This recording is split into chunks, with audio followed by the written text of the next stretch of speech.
Previously in Psychorama. Dans les épisodes précédents, on a vu que le gouverneur était structuré sur un mode pervers. I'm gonna tell you the secret. You kill or you die. Et Rick Grimes, bien que doté d'une structure initialement névrotique, avait lui aussi procédé à quelques aménagements pervers, en l'occurrence le clivage du moi, afin de pouvoir commettre quelques meurtres de masse sans culpabiliser, et tout en conservant une image de Boy Scout.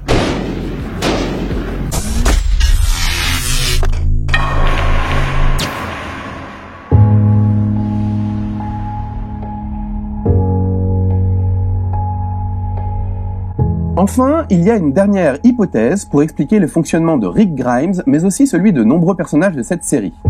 L'état de stress post-traumatique. How long have you been out there? Since the beginning. En français, le SPT, et en américain, le PTSD, pour Post-Traumatic Stress Disorder. Ça claque toujours plus en VOST-FR. C'est-à-dire une modification de la personnalité après une exposition à un ou plusieurs événements de frayeur intense ou de risque de mort que l'organisme ne peut pas digérer avec son fonctionnement initial. Il faut dire qu'entre les rôdeurs et les vivants pas très gentils, il leur arrive quand même des trucs pas cool. She was standing there right in front of him. Daddy! And he had his gun up. And he couldn't do it. So I called to him. And he turned. And then she was just on him. And I see red. I see red. Everything is red. Everything I see is red. And I do it. Le grand théoricien psychanalytique sur le traumatisme psychique, c'est Sándor Ferenczi, le petit prince de la psychanalyse et accessoirement le chouchou de Sigmund Freud, avant ses théories audacieuses sur le trauma justement, et qui n'ont pas du tout plu à Sigmund. Oh, you better be joking. Mais ça, je vous en parlerai une autre fois. That is a mighty big nasty pill to swallow.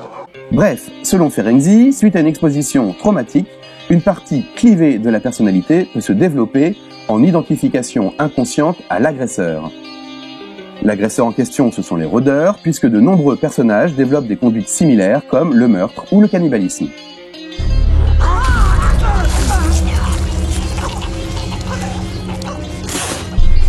Pour bien comprendre ce mécanisme de défense, on peut le comparer à l'effet d'une morsure de zombie qui transmettrait une sorte de virus psychique.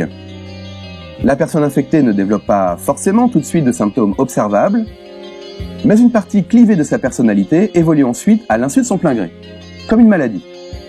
Et puis, dans un contexte de réactivation traumatique, l'agresseur intériorisé émerge. Il arrive alors que la victime reproduise de manière active une variante de l'agression qu'elle a subie de façon passive, comme une tentative inconsciente de donner du sens à l'événement traumatisant. Et ce phénomène traumatique peut aboutir, par exemple, à une restructuration de la personnalité sur un mode pervers.